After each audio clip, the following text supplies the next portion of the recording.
Alright, to configure Active Directory domain services, first thing we need to do is make sure we have a custom computer name, as the generic one will definitely cause issues in the future. So we're going to click change and the local service and change the computer name.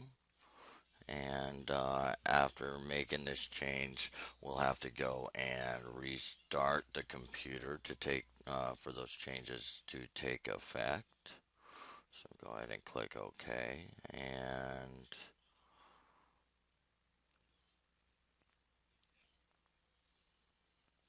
then we'll go ahead and restart the computer here.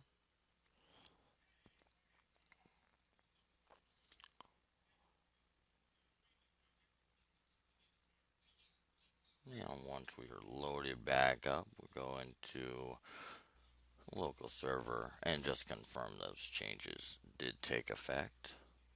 As you can see, computer name is test true. We're still in a work group type of structure, but that will change as soon as we install Active Directory and configure it as a domain controller. Alright, and that's all we need to do there. And now add roles and features is how we'll go about installing Active Directory. Go to click next, role-based type of configuration. And the server is the test true server, and that's the one we're going to install that Active Directory on. So click next. And go ahead and click in that little Active Directory domain services, and it'll show you the additional features that is going to be installed with that service. Alright, or with that role, I should say, and click next to install. Alright, go through the installation procedure, click install, and what it'll do is kind of go through the installation process there. And then we want to go ahead and promote this server to be a domain controller. We're going to start a new forest because this is a new domain. Forests are a little more advanced, but you need a forest to begin a domain, so that's what we're going to do here. It's going to be testtrue.local. It can be anything .com.local, anything of that nature. And these settings we're going to leave at default and make up a directory services restore mode password.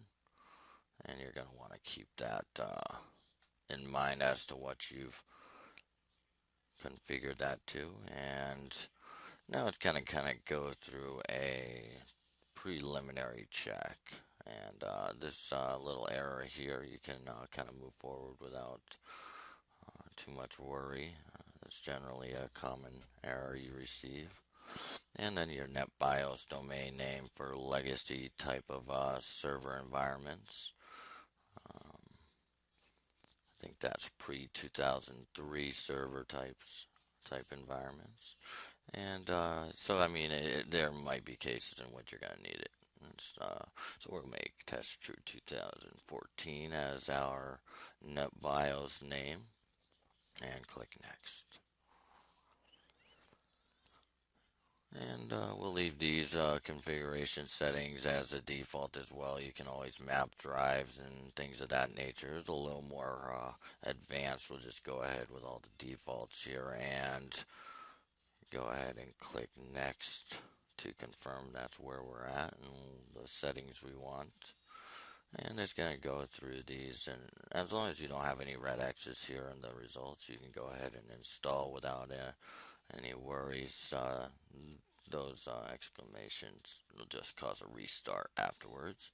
And that's pretty much installing Active Directory and domain services, as well as promoting that Active Directory and the server to be a domain controller.